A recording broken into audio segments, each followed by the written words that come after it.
ഈ വീഡിയോയിൽ യൂറോപ്പ് അതേപോലെ മിഡിൽ ഈസ്റ്റ് ഈ രണ്ട് മേഖലകളാണ് നമ്മൾ നോക്കുന്നത്. ഇതിനകത്ത് അഫ്ഗാനിസ്ഥാനുമായിട്ട് ബന്ധപ്പെട്ട വിഷയമാണ് ആദ്യം. അതിനകത്ത് ഏതാണ്ട് 1 ട്രില്യനോളം റെയർ എർത്ത് എലമെന്റ്സ് അഫ്ഗാനിസ്ഥാനിൽ ഉണ്ടെന്നാണ് കണക്കുകൾ പുറത്തു വരുന്നത്. അതിൽ മൾട്ടിപ്പിൾ സിറ്റിംഗ്സ് ഖത്തറിൽ വെച്ചിട്ട് താലിബാനുമായിട്ട് നെഗോസിയേഷൻ ചെയ്യുകയുണ്ടായി. അതിന് മുമ്പ് അവിടെ ഇരുന്ന് ഭരണകൂടവുമായിട്ടും ഇതിനെക്കുറിച്ചുള്ള ചർച്ച നടത്തിയിട്ടുണ്ട്. അതിനുശേഷം ഇരുന്ന താലിബാനുമായിട്ടും ഈ ഒരു എഗ്രിമെന്റ് പണ്ടേ സൈൻ ചെയ്തിരുന്നതാണ് പറയപ്പെടുന്നത്. അതായത് അഫ്ഗാനിസ്ഥാനിലുള്ള റെയർ എർത്ത് എലമെന്റിനുള്ള കോൺട്രാക്ട് ഓൾറെഡി തന്നെ കഴിഞ്ഞ ഫസ്റ്റ് ടേമിൽ ട്രംപ് ഭരിച്ചിരുന്ന സമയത്ത് തന്നെ ഈ അഫ്ഗാനിസ്ഥാനുമായിട്ടുള്ള കരാർ സ്വന്തമാക്കിയിട്ടുണ്ട് എന്നാണ് ഇപ്പോൾ വാർത്തകൾ പുറത്തു വരുന്നത്. അതായത് 1 ട്രില്യൺ റെയർ എർത്ത് എലമെന്റിന്റെ അഫ്ഗാനിസ്ഥാന്റെ കരാറ് ഓൾറെഡി തന്നെ ട്രംപിന്റെ കൈവശമുണ്ട് എന്നാണ് പറയുന്നത്. ഇതിന്റെ ഡീറ്റെയിൽഡ് ആയിട്ടുള്ള കാര്യങ്ങളൊന്നും പുറത്തു വന്നിട്ടില്ല. അപ്പം ശരിക്കും പറഞ്ഞാൽ ട്രംപ് അഫ്ഗാനിസ്ഥാന്റെ മേളിൽ ഞങ്ങളുടെ യുഎസിന്റെ കുറെ വെപ്പൺസ് ഒക്കെ അവിടെ കിടപ്പുണ്ട്, അതൊക്കെ നിങ്ങൾ തിരിച്ചു തരണമെന്ന് പറഞ്ഞതിന്റെ ആ ഒരു പ്രഷർ അപ്ലൈ ചെയ്തതിന്റെ ഒരു പിന്നാമ്പുറ കഥ ഇതാണെന്നാണ് പൊതുവിൽ വിലയിരുത്തപ്പെടുന്നത്. ഇപ്പൊ ട്രംപ് ശരിക്കും റെയർ എർത്ത് എലമെന്റ്സുമായിട്ട് ബന്ധപ്പെട്ട എവിടെയൊക്കെ കാര്യങ്ങളുണ്ടോ അതൊക്കെ തന്നെ ഇങ്ങനെ ചെകഞ്ഞ് അതിനെയൊക്കെ എങ്ങനെ വളച്ചെടുത്ത് അമേരിക്കയുടെ കീഴിൽ കൊണ്ടുവരാം എന്നുള്ള പദ്ധതിയാണ് ഒരുക്കിയതായിട്ട് നമുക്ക് മനസ്സിലാക്കാൻ പറ്റുന്നത്. അപ്പൊ അങ്ങനെ നോക്കുമ്പോഴത്തേക്കും ഏതാണ്ട് 10 മുതൽ 12 ട്രില്യൺ റെയർ എർത്ത് എലമെന്റ്സ് ഉള്ള ഒരു ലാൻഡാണ് ഉക്രൈൻ. അപ്പൊ 1 ട്രില്യൺ ഉള്ള അഫ്ഗാനിസ്ഥാനെ ഈ ഒരു രീതിയിൽ വളച്ചെടുത്ത് കയ്യിൽ വെച്ചിട്ടുണ്ടെന്നുണ്ടെങ്കിൽ ഉക്രൈന്റെ ഗതി ഇനി നമ്മൾ പറയേണ്ടതുണ്ടോ? ഒരിക്കലും ഇല്ല. ഇത് ഹൈ ലെവൽ പ്രഷറാണ് ഇട്ടിരിക്കുന്നത്. ഉക്രൈൻ സ്വമേധയാ ഈ ഒരു സ്ഥലം റെയർ എർത്ത് എലമെന്റ്സിന്റെ കരാറ് അമേരിക്കയുടെ കയ്യിൽ സ്വമേധയായി ഏൽപ്പിക്കുന്നവരെ അമേരിക്ക ഈ നിലപാടിൽ തന്നെ നിൽക്കും. അപ്പൊ അതുകൊണ്ട് ഇനി വേറെ മാർഗങ്ങളൊന്നുമില്ല. ഇതിനി യൂറോപ്പല്ല, ഇനി എത്ര രാജ്യങ്ങൾ ഇതിനകത്ത് ഇടപെട്ടാൽ തന്നെയും ഈ ഉക്രൈന്റെ റെയർ എർത്ത് എലമെന്റ്സിന്റെ കരാറുമായിട്ട് ട്രംപ് മുന്നോട്ട് നീങ്ങുള്ളൂ. അതാണ് ഇപ്പൊ നമുക്ക് മനസ്സിലാക്കാൻ പറ്റുന്നത്. ഇതിനകത്ത് ഉക്രൈനിൽ ഇത്രയും റെയർ എർത്ത് എലമെന്റുമായിട്ട് ബന്ധപ്പെട്ട അസറ്റുകളുണ്ട്. അപ്പൊ അതിൽ കുറച്ച് സ്ഥലം റഷ്യ പിടിച്ചെടുത്തു. അപ്പൊ അങ്ങനെ ആകുമ്പോഴത്തേക്ക് ഇപ്പൊ നെഗോഷിയേറ്റ് ചെയ്യുന്ന ആ ഒരു സാഹചര്യം മുതലാക്കിക്കൊണ്ട് റഷ്യയുമായിട്ട് ഒരു കരാർ വെച്ചിട്ട് ആ രീതിയിൽ റഷ്യ അമേരിക്ക ജോയിന്റ് ആയിട്ട് എത്രത്തോളം ബെനിഫിറ്റ് ഉണ്ടാക്കാൻ പറ്റുമോ ആ രീതിയിലും ഉണ്ടാക്കാൻ ശ്രമിക്കുന്നു എന്നുള്ളതാണ് ഇതിന്റെ എക്സാക്ട് ആയിട്ടുള്ള ഒരു ഇതിന്റെ ശരിക്കുള്ള ഒരു വശം നമ്മൾ നോക്കുമ്പോഴത്തേക്കും അങ്ങനെയാണ് മനസ്സിലാക്കാൻ പറ്റുന്നത്. അതായത് അഫ്ഗാനിസ്ഥാന്റെ കാര്യം അഫ്ഗാനിസ്ഥാനെ ഓൾറെഡി കൈവശപ്പെടുത്തിയിട്ടുണ്ട്. അതുപോലെ തന്നെ ഉക്രൈന്റെ 50% അവിടെ ഓൾറെഡി തന്നെ എഗ്രിമെന്റ് ഇട്ട് റെഡിയാക്കണമെന്ന് പറഞ്ഞുകൊണ്ടിരിക്കുന്നത്. അതിലുപരിയായിട്ട് ഉക്രൈന്റെ 20% സ്ഥലം കൈവശം വെച്ചിരിക്കുന്ന റഷ്യയുമായിട്ടും നല്ല രീതിയിലുള്ള ഒരു കരാർ ഉണ്ടാക്കി മുന്നോട്ട് പോകാനാണ് തീരുമാനിച്ചിരിക്കുന്നത് ഈ ഒരു റെയർ എർത്ത് എലമെന്റുമായിട്ട് ബന്ധപ്പെട്ട വിഷയത്തിൽ. അപ്പൊ റെയർ എർത്ത് എലമെന്റിന്റെ ഒരു പൊളിറ്റിക്സ് ആണ് ഇവിടെ നടക്കുന്നത്. എങ്ങനെയാണോ കുറെ കാലങ്ങൾക്ക് മുമ്പ് ഒരു ഓയിൽ ഡിപ്ലോമസി കഴിഞ്ഞ കുറെ കാലങ്ങളായിട്ട് നടന്നുകൊണ്ടിരുന്നത്, അതുപോലെ തന്നെ ഒരു റെയർ എർത്ത് എലമെന്റുമായിട്ട് ബന്ധപ്പെട്ട ഒരു ഡിപ്ലോമസിയാണ് ഇപ്പം മൊത്തത്തിൽ കിടന്ന് കളിക്കുന്നതായിട്ട് നമുക്ക് ഇതിന്റെ കാര്യം മനസ്സിലാക്കാൻ പറ്റുന്നത്.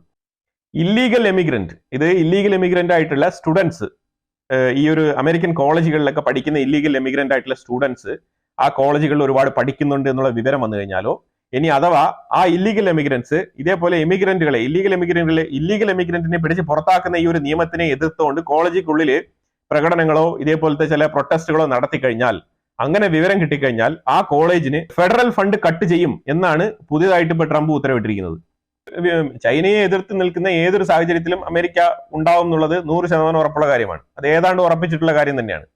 അതിലുപരിയായിട്ട് തായ്വാനെതിരെയും ശരിക്കും പറഞ്ഞാൽ അമേരിക്ക ഇന്ന് പറഞ്ഞിരിക്കുന്നത്, തായ്വാൻ എന്ന് പറഞ്ഞാൽ അറിയാലോ, ചൈനയുടെ അടുത്ത് കിടക്കുന്ന ഒരു സെപ്പറേറ്റ് ഓട്ടോണമി ഉള്ള ഒരു സ്റ്റേറ്റ് ആണ് തായ്വാൻ എന്ന് പറയുന്നത്. പല രാജ്യങ്ങളിലും അവർക്ക് എംബസി ഉണ്ട്. പക്ഷേ ചൈനയുടെ വൺ ചൈന പോളിസിയെ അംഗീകരിക്കുന്ന ഒരു രാജ്യവും അതിനെ തായ്വാൻ എംബസി എന്ന് വിളിക്കാറില്ല. അതിന് പകരം അവർ സ്പെഷ്യൽ റിലേഷൻഷിപ്പ് ഓഫീസ് എന്നാണ് അതിനെ വിളിക്കുന്നത്. അത് തായ്വാന്റെ എംബസി തന്നെയാണ്, പക്ഷെ അവർ റിലേഷൻഷിപ്പ് ഓഫീസ് എന്നാണ് വിളിക്കുന്നത്. കാര്യം ഈ വൺ ചൈന പോളിസി അംഗീകരിക്കുന്നതുകൊണ്ട് തന്നെ അവർക്ക് തായ്വാൻ എംബസി ആ രാജ്യത്ത് സ്ഥാപിക്കാൻ ബുദ്ധിമുട്ടുണ്ട്. അങ്ങനെ ഐഡന്റിഫൈ ചെയ്ത് കഴിഞ്ഞാൽ അത് വൺ ചൈന പോളിസിക്ക് എതിരാവും. അങ്ങനെയാണെങ്കിൽ ചൈനയുമായിട്ട് ബന്ധപ്പെട്ട പല രീതിയിലുള്ള പ്രശ്നങ്ങളും ഫേസ് ചെയ്യേണ്ടി വരും. അതുകൊണ്ടാണ് തായ്വാനുമായിട്ട് ബന്ധപ്പെട്ട് ഇങ്ങനെ എല്ലാ രാജ്യങ്ങളും ഇങ്ങനെ സ്പെഷ്യൽ റിലേഷൻ ഓഫീസ് കീപ്പ് ചെയ്ത് പോകുന്നത്. ഇന്ത്യക്കുള്ളിലുള്ളതും സ്പെഷ്യൽ റിലേഷൻ ഓഫീസ് തന്നെയാണ്. അപ്പൊ ആ തായ്വാന്റെ സെക്യൂരിറ്റി ഉറപ്പുവരുത്തണം എന്നുണ്ടെങ്കിൽ യുഎസിന് തായ്വാൻ അതിന് പേ ചെയ്യണം എന്നാണ് പറയുന്നത്.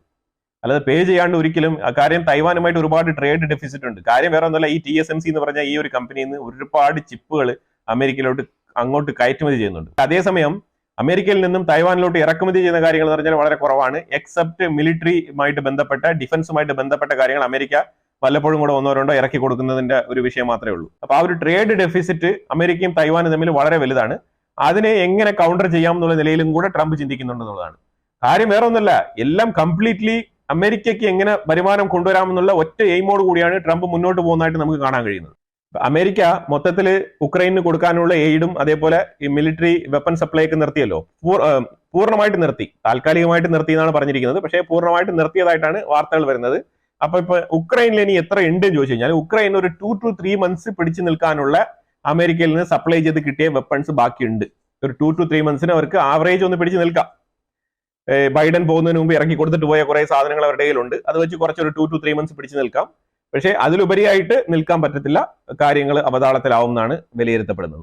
യൂറോപ്യൻ യൂണിയനിൽ മൊത്തത്തിൽ ഡിഫൻസ് മേഖല ശക്തിപ്പെടുത്താൻ വേണ്ടിയിട്ട് വെപ്പൺസ്, ആയുധങ്ങളൊക്കെ ഉൽപ്പാദിപ്പിക്കണം എന്നാണ് അവർ സ്വന്തമായിട്ട് തീരുമാനിച്ച് ഭയങ്കര വീറും വാശിയോടുകൂടി വന്നപ്പോഴത്തേക്കും പല രാജ്യങ്ങളും തമ്മിൽ, യൂറോപ്യൻ യൂണിയനിൽ മൊത്തം 27 രാജ്യങ്ങളുണ്ട്, പ്ലസ് UK, ഈ ബ്രെക്സിറ്റ് അടിച്ചു പോയ UK കൂടെ ചേർത്ത് കഴിഞ്ഞാൽ 28 രാജ്യങ്ങൾ.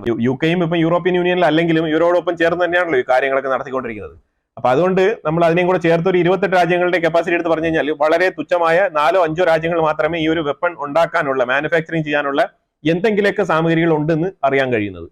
ബാക്കിയുള്ള രാജ്യങ്ങൾക്കെല്ലാം തന്നെയും ബേസിക് ആയിട്ടുള്ള കപ്പാസിറ്റി തന്നെ ഇല്ല എന്നാണ് പറയുന്നത്. ബേസിക്കലി ഒരു വെപ്പൺ മാനുഫാക്ചറിങ് ചെയ്യാനുള്ള ഫെസിലിറ്റീസ് ഇല്ല എന്നാണ് പറയുന്നത്. ഇതിനു മുമ്പ് അവർ ഉണ്ടാക്കി വെച്ചിരുന്നു. ആ സ്ഥാപനങ്ങളൊക്കെ ഈ നാറ്റോയെ വിശ്വസിച്ചും അതേപോലെ അമേരിക്കയെ വിശ്വസിച്ചൊക്കെ ആ സ്ഥാപനങ്ങളൊക്കെ വേറെ വേറെ സ്ഥാപനങ്ങളായിട്ട് അവർ ആക്കി മാറ്റി തീർത്തിരിക്കുന്നു. അതുകൊണ്ട് തന്നെ ഇപ്പൊ അവർക്ക് ഇമീഡിയറ്റ് ആയിട്ട് ഒരു ആയുധങ്ങൾ ഉൽപ്പാദിപ്പിക്കാൻ കഴിയുന്നില്ല എന്നുള്ളതാണ്. അപ്പൊ അതിനുവേണ്ടി വേറെ ഒന്നും ചെയ്യാനില്ല. ഇനി പർച്ചേസ് ചെയ്യാന്നുള്ളതേ മാർഗമുള്ളൂ. മിനിമം ഒരു 4 to 8 years എടുക്കും ഈ ഒരു ആയുധം ഉൽപ്പാദിപ്പിക്കാനുള്ള ഫാക്ടറിയും കാര്യങ്ങളും മാനുഫാക്ചറിംഗ് ഒക്കെ ഫുൾ ഫ്ലെഡ്ജഡ് ആയിട്ട് കൊണ്ടുവരണം എന്നുണ്ടെങ്കിൽ ഇനി അതിനുണ്ടാകുന്ന ചെലവ് അതിലേറെയാണ്. അപ്പൊ ഇതൊക്കെ പല രാജ്യങ്ങൾക്കും ഇത് താങ്ങാൻ കഴിയുന്നതിനും അപ്പുറമാണെന്നാണ് വാർത്തകൾ പുറത്തു വരുന്നത്. ലാറ്റ്വിയ, ലിത്വാനിയ, എസ്തോനിയ ഇതെല്ലാം ബാൾട്ടിക് റീജിയനിൽ കിടക്കുന്ന രാജ്യങ്ങളാണ്. റഷ്യയുമായിട്ട് ചേർന്ന് കിടക്കുന്ന ബാൾട്ടിക് ഏരിയയിൽ കിടക്കുന്ന രാജ്യങ്ങളാണ്. ഇവരെല്ലാം തന്നെയും നല്ല രീതിയിൽ കൺസേൺ രേഖപ്പെടുത്തിയിട്ടുണ്ട്. JD വാൻസ് ഈ ഒരു ബാൾട്ടിക് റീജിയനിലെ രാജ്യങ്ങളായിക്കോട്ടെ യൂറോപ്യൻ രാജ്യങ്ങളെയൊക്കെ തള്ളി പറഞ്ഞതുകൊണ്ട് തന്നെ JD വാൻസിന്റെ കുറച്ച് പുസ്തകങ്ങളുണ്ട്. ഈ പുസ്തകങ്ങളൊക്കെ ഈ ബാൾട്ടിക് രാജ്യങ്ങളിൽ നിരോധിച്ചിരിക്കുകയാണ്. ഇത് JD വാൻസ് എന്ന് പറയുമ്പോഴത്തേക്കും അമേരിക്കയുടെ വൈസ് പ്രസിഡന്റ് ആയതുകൊണ്ട് തന്നെയാണ് ഈ ഒരു വിഷയം ലൈംലൈറ്റിൽ ഒരു വാർത്തയായിട്ട് വന്നിരിക്കുന്നത്. സെർബിയ പാർലമെന്റിനുള്ളിൽ റൂളിംഗ് പാർട്ടിയും ഓപ്പോസിറ്റ് പാർട്ടിയും തമ്മിൽ അടിയാണ്. അവിടെ അടി എന്ന് പറഞ്ഞാൽ ശരിക്കും പറഞ്ഞാൽ അങ്ങോട്ടും ഇങ്ങോട്ടും ക്ലാഷ് ആണ്. രണ്ട് കൂട്ടരും പാർലമെന്റിന്റെ ഉള്ളിൽ ഈ സ്മോക്ക് ബോംബ്, ഈ റൂളിംഗ് പാർട്ടിയും ഓപ്പോസിറ്റ് പാർട്ടിയും തമ്മിലുള്ള തർക്കമാണ് ഈ പാർലമെന്റിൽ ഇങ്ങനെ ഒരു രംഗം ഉണ്ടാകാനുള്ള സാഹചര്യം ഉണ്ടായത്. IDF ഇന്ന് ലെബനാന്റെ ഉള്ളിൽ ഒരു അറ്റാക്ക് കൺഫേം ചെയ്തിട്ടുണ്ടായിരുന്നു. അത് സീസ് ഫയർ വയലേഷൻ ആണെന്നൊക്കെ പറയുന്നുണ്ട് ലെബനാന്റെ സൈഡിൽ നിന്ന്. പക്ഷേ ശരിക്കും പറഞ്ഞാൽ ഇതിനെക്കുറിച്ച് പറയുന്നത് ഒരു ഹെസ്ബുള്ളയുടെ സീനിയർ ലീഡറിനെ ടാർഗറ്റ് ചെയ്തുകൊണ്ടാണ് ഈ ഒരു ആക്രമണം നടത്തിയത്. അത് സക്സസ്ഫുൾ ആണെന്നാണ് IDF റിപ്പോർട്ട് ചെയ്തിരിക്കുന്നത്. പക്ഷെ ഇത് തികച്ചും ഒരു സീസ് ഫയർ വയലേഷൻ ആയിട്ടാണ് ലെബനാൻ വീണ്ടും ആവർത്തിച്ച് പറഞ്ഞുകൊണ്ടിരിക്കുന്നത്. ട്രംപ് പുടിനെ ഒരു ദൗത്യം ഏൽപ്പിച്ചിട്ടുണ്ട്. അത് വളരെ ഇമ്പോർട്ടന്റ് ആയിട്ടുള്ള ഒരു ദൗത്യമാണ്. വേറൊന്നുമല്ല, ഇറാനും അമേരിക്കയും തമ്മിലുള്ള ഈ ഒരു ന്യൂക്ലിയർ ഡീൽ, അതുമായിട്ട് ബന്ധപ്പെട്ട് റഷ്യ ഇടപെടണമെന്നും റഷ്യ ഇടപെട്ട് ഇറാനുമായിട്ട് സംസാരിച്ച് അവർക്ക് വേണ്ട കാര്യങ്ങൾ, അതുപോലെ തന്നെ US ആഗ്രഹിക്കുന്ന കാര്യങ്ങൾ, അമേരിക്കയ്ക്ക് വേണ്ട കാര്യങ്ങൾ, ഇറാന് വേണ്ട കാര്യങ്ങൾ, അത് കൃത്യമായി അങ്ങോട്ടും ഇങ്ങോട്ടും നെഗോഷിയേറ്റ് ചെയ്ത് ഈ ഒരു ന്യൂക്ലിയർ ഡീല് സാധ്യമാക്കി തരാനുള്ള എല്ലാ കാര്യങ്ങളും ചെയ്യണം എന്ന് പുടിനെ ഏർപ്പാടാക്കിയിട്ടുണ്ട്. അപ്പൊ വ്ളാഡിമിർ പുടിൻ ഇപ്പം തീർച്ചയായിട്ടും ഈ ഒരു ഇറാനുമായിട്ട് ബന്ധപ്പെട്ടുള്ള, ഇറാൻ അമേരിക്കയുമായിട്ട് ബന്ധപ്പെട്ട ഈ ഒരു ന്യൂക്ലിയർ ഡീലിന്റെ ആ ഒരു കരാറിന് വേണ്ടിയിട്ട് മുന്നിട്ടിറങ്ങിയിരിക്കുകയാണ്. ഇത് മാക്സിമം സക്സസ്ഫുൾ ആക്കിയെടുക്കാൻ പറ്റും എന്നാണ് വിശ്വസിക്കുന്നത്. കാര്യം റഷ്യയുമായിട്ട് ഇറാന് നല്ല ബന്ധമുണ്ട്. അതിലുപരിയായിട്ട് ഏറ്റവും കൂടുതൽ ഡിഫൻസ് മേഖലയിലുള്ള സപ്പോർട്ടിനായിക്കോട്ടെ, അതേപോലെ തന്നെ ഫൈറ്റർ ജെറ്റുകളായിക്കോട്ടെ, ഇതെല്ലാം തന്നെ റഷ്യയെ ഡിപ്പെൻഡ് ചെയ്താണ് ഈ ഒരു ഇറാൻ നിലനിൽക്കുന്നത്. റഷ്യയെ കൊണ്ട് ഏറ്റവും എളുപ്പത്തിൽ ഇത് സാധിക്കാൻ കഴിയും എന്നാണ് ട്രംപ് വിശ്വസിക്കുന്നത്. ട്രംപിന്റെ ഒരു പോളിസി ഇപ്പൊ മനസ്സിലാക്കാൻ പറ്റുന്ന പറഞ്ഞാല് യുദ്ധം വേണ്ട, പക്ഷെ പല ടാക്ടിക്സുകൾ ഉപയോഗിച്ചുകൊണ്ട് പല രീതിയിലുള്ള വിഷയങ്ങൾ റിസോൾവ് ചെയ്ത് കൊണ്ടുപോകാനാണ് ആശാൻ തീരുമാനിച്ചിരിക്കുന്നതാണ് മനസ്സിലാക്കാൻ പറ്റുന്നത്. ഈ ഒരു ഗ്ലോബൽ ജിയോ പൊളിറ്റിക്സിൽ നടന്നുകൊണ്ടിരിക്കുന്ന ഈ ഒരു മൂവ്മെന്റ്സ്, ചലനങ്ങൾ കാണുമ്പോഴത്തേക്കും നമുക്ക് അങ്ങനെയാണ് മനസ്സിലാക്കാൻ കഴിയുന്നത്. അതുപോലെ തന്നെ അറബ് രാജ്യങ്ങളായിക്കോട്ടെ യൂറോപ്യൻ രാജ്യങ്ങളായിക്കോട്ടെ രണ്ടുപേരും തന്നെ വളരെ ഫിയർഫുൾ ആയിട്ട് ഇരിക്കുന്ന ഒരു അവസ്ഥയാണെന്നാണ് റിപ്പോർട്ട് ചെയ്യുന്നത്. അത് വേറൊന്നും കൊണ്ടല്ല, അറബ് രാജ്യങ്ങൾ എന്തുകൊണ്ടാണെന്ന് പറഞ്ഞാൽ ഇസ്രായേലിന് കൊടുത്തിരിക്കുന്ന അൺലിമിറ്റഡ് ഫ്രീഡം അത് അവരെ വല്ലാതെ കൺസേൺ ചെയ്യിപ്പിക്കുന്നുണ്ട്, അത് വല്ലാതെ അവരെ ചിന്തിപ്പിക്കുന്നുണ്ട്, പേടിപ്പെടുത്തുന്നുണ്ട്. ഇതാണ് ആ ഒരു വാർത്ത. അറബ് രാജ്യങ്ങളാണ് പറഞ്ഞിരിക്കുന്നത്. ഇത് അറബ് ലീഗ് സബ്മിറ്റ് മുന്നോടിയായിട്ടാണ് ഈ ഒരു വാർത്ത വന്നിരിക്കുന്നത്. അപ്പം അറബ് ലീഗ് സബ്മിറ്റിൽ തീർച്ചയായിട്ടും അവർ ഇതിനെക്കുറിച്ച് ഡിസ്കസ് ചെയ്യുന്നതായിരിക്കും എന്നാണ് മനസ്സിലാക്കാൻ പറ്റുന്നത്. അതുപോലെ തന്നെ യൂറോപ്യൻസിന്റെ പേടി എന്ന് പറഞ്ഞാൽ ഈ റഷ്യക്ക് കൊടുത്തിരിക്കുന്ന ഒരു ഫ്രീഡം, റഷ്യക്കും ഇപ്പോൾ ഒരു ഓപ്പൺ ഫ്രീഡം കിട്ടിയ ഒരു പ്രതീതിയാണ് ഇപ്പോൾ മൊത്തത്തിലുള്ളത്. ട്രംപിന്റെ ഒരു സപ്പോർട്ടും കൂടി ഉണ്ട്. അപ്പൊ ഇത് ശരിക്കും പറഞ്ഞാൽ രണ്ട് സൈഡിലെ ആൾക്കാരെ ഡോമിനേറ്റ് ചെയ്യുമ്പോഴത്തേക്കും മറ്റുള്ള സൈഡിൽ കുറച്ച് വീക്ക് ആയിട്ടുള്ള ആൾക്കാർ കുറച്ച് ഈസി ആയിട്ട് നെഗോഷിയേറ്റ് ചെയ്ത് വരാനുള്ള സാഹചര്യമുണ്ട്. ആ പ്രഷർ അപ്ലൈ ചെയ്തുകൊണ്ടുള്ള ഒരു കളിയാണ് ട്രംപ് ഇപ്പൊ കളിച്ചുകൊണ്ടിരിക്കുന്നത്. ട്രംപ് ഈജിപ്തിന്റെ Gaza reconstruction plan fully accept ചെയ്യും എന്നാണ് അബ്ദുൽ ഫത്താഹ് അൽ സിസി പറഞ്ഞിരിക്കുന്നത്. അങ്ങനെയാണ് പുള്ളി പറഞ്ഞുകൊണ്ടിരിക്കുന്നത്. അതിലുപരിയായിട്ട് പുള്ളി പറയുന്നത് ട്രംപിനെ കൊണ്ട് മാത്രമേ ഈ വിഷയത്തിൽ ഒരു പരിഹാരം കാണാൻ കഴിയൂ എന്നുള്ളൊരു വാക്കും കൂടെ കൂട്ടിച്ചേർത്തിട്ടുണ്ട്. അതിലുപരിയായിട്ട് $58 ബില്യൺ ചെലവാവും, 5 വർഷം കൊണ്ട് ഞാൻ ഗാസയെ റീകൺസ്ട്രക്ട് ചെയ്ത് കാണിക്കാം എന്നും കൂടെ പറഞ്ഞിട്ടുണ്ട്. അപ്പൊ ഇതിനകത്ത് വലിയൊരു കളിയും കൂടെ ഉണ്ട്. ഈ 58 ബില്യൺ ഈജിപ്ത് ത്രൂ വന്നു കഴിഞ്ഞാൽ ഉണ്ടാകാൻ പോകുന്ന വിഷയം എന്തായിരിക്കും? തീർച്ചയായിട്ടും ഇതിൽ 3/4 ഫണ്ടും ഹമാസിന്റെ കൈകളിൽ റിയൽ എസ്റ്റേറ്റിന്റെ പേരിൽ അങ്ങ് പോകും. അതാണ് സംഭവിക്കാൻ പോകുന്നത്. ഇത് പല കളികളുണ്ട്. ലീഡർഷിപ്പിലുള്ള ആൾക്കാർ ഇതൊക്കെ നോക്കിയും കണ്ട് ചെയ്താൽ നല്ലത്. ഇല്ലാന്നുണ്ടെങ്കിൽ വീണ്ടും ഒരു 6, 7, 8, 10 വർഷം കഴിയുമ്പോഴത്തേക്കും വീണ്ടും ഇതേപോലെ ഒരു ഒക്ടോബർ 7 പ്രതീക്ഷിക്കാം നമുക്ക്. അപ്പൊ എന്തായാലും ഇതിനെക്കുറിച്ചുള്ള അഭിപ്രായങ്ങൾ കമന്റ് ബോക്സിൽ രേഖപ്പെടുത്തുക. വീഡിയോ ഇഷ്ടപ്പെട്ടെങ്കിൽ ലൈക്ക് ചെയ്യുക, ഷെയർ ചെയ്യുക. അതുപോലെ തന്നെ നിങ്ങൾ ആദ്യമായിട്ടാണ് ചാനൽ കാണുന്നുണ്ടെങ്കിൽ മറക്കാതെ സബ്സ്ക്രൈബ് ചെയ്യുക. വീണ്ടും അടുത്ത വിഷയമായിട്ട് വരാം. Thank you so much.